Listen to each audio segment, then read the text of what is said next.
Hey, what up, guys? So, coming to you today with the weekend recap from last weekend. We had a big one on July 20th, July 19th, July 20th. Yeah, some big fights happen. I want to get into all of them, so let's start breaking it down. We're going to kick it off with the Friday night ESPN Plus show that saw, sadly, I can't pronounce the Russian guy's name. I just read it, but he died in the hospital after suffering a concussion. He was concussed and bleeding on the brain, and he actually passed away in the co-feature. So, I'm sad that I don't know his name because, again, it just went across the board, and I really thought he was going to be okay. But every day it just got worse, and really sad story there. The main event saw Teofimo Lopez defeat Masayoshi Nakatani. This was an IBF lightweight title final eliminator, which is 135 pounds. Lopez, I think, was overlooking this guy, and I'm not sure if the weight is affecting him or not, making 135. I'm also hearing he's got a lot of personal shit that he's juggling right now. But, he didn't look that good. I mean, he did enough to win, and the guy does not get hit a lot. That's what I got to give him props for. Lopez did not get hit a lot against Nakatani. But Nakatani was pressing the action and was landing here and there. But Lopez I just think, outworked him. It was more of a, more of a workman-like win than like an impressive win. He did go 12 rounds, but they were hard rounds, and he had to work. He really had to work for it. And, I give props to Nakatani for that. He was a taller guy. He really made him work.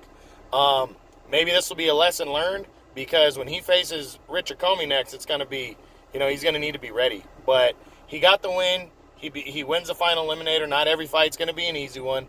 And, we'll talk about what's next for him later on. But win for Teofimo Lopez on Friday night. Then we get into the Saturday cards, which we go to the DAZN card, where we had a big, there was 3 heavyweight fights to talk about. I'm going to get to the weaker one. It was actually the co-feature. I thought David Allen was undefeated, and the guy had 4 losses. I don't even know why they were building him up at all. I don't know why this was a co-feature. He actually loses to David Price by TKO in the 10th round. David Price hasn't been anything for years.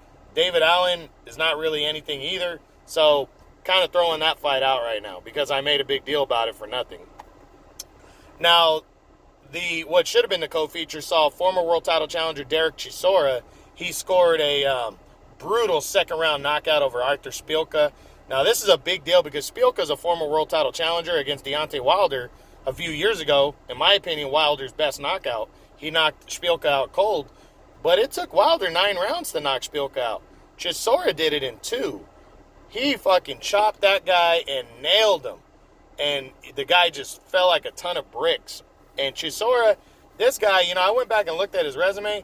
This guy, really tough fighter. He's got 9 losses in his career, but 4 of those losses are to Tyson Fury and Dillian Whyte. Both times he fought hard the first time, warranted a second fight. He lost unanimous decision to Fury the first time. Fury stopped him in 10 rounds in a rematch. Then against Dillian Whyte, split decision loss, razor thin the first time, and then he was winning the fight last year when Whyte caught him with a brutal left hook and knocked him out cold. But it was a really good fight that he was winning going into the 11th round. Then his other losses are to, back then, Robert Helenius was undefeated, was a solid up-and-comer, and he beat him by a split decision. Ajit Kabayel, a couple years ago, who's an undefeated European fighter, he lost by a razor-thin majority decision.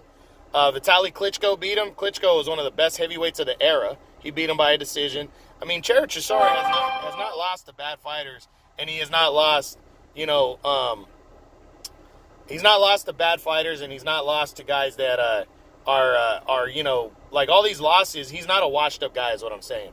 And after that knockout loss to Whyte, you could have said, hey, maybe he's washed up. Maybe he's going to be punch drunk. His last fight in April wasn't that great. He got a 10-round decision against a nobody.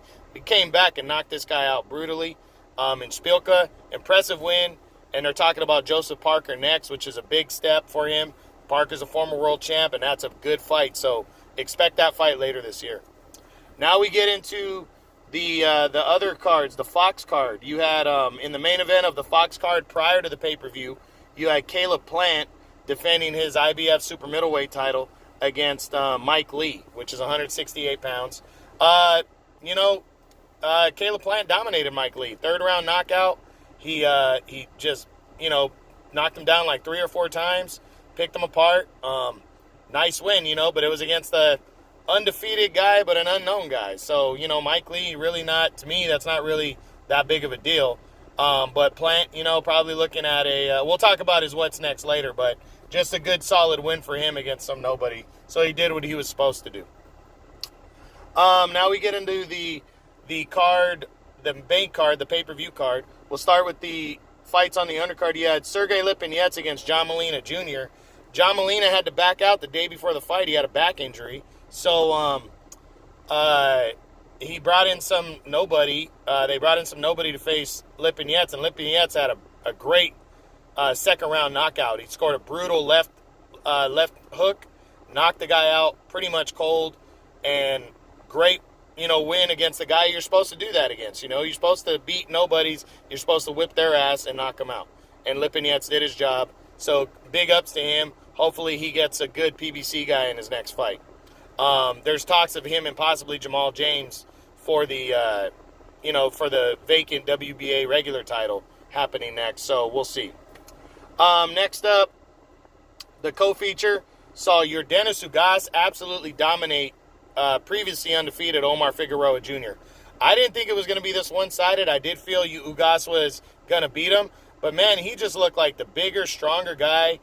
Figueroa looked soft around the belly, and he just beat Figueroa up. I mean, I know Figueroa hasn't been in against this level of competition, but Figueroa really showed me that maybe he's not built for welterweight, 147, because he really got dominated. Remember, he was a former lightweight champion, and he was supposed to fight John Molina at 140 earlier in the year, but he struggled to make weight, and he's been struggling to make weight.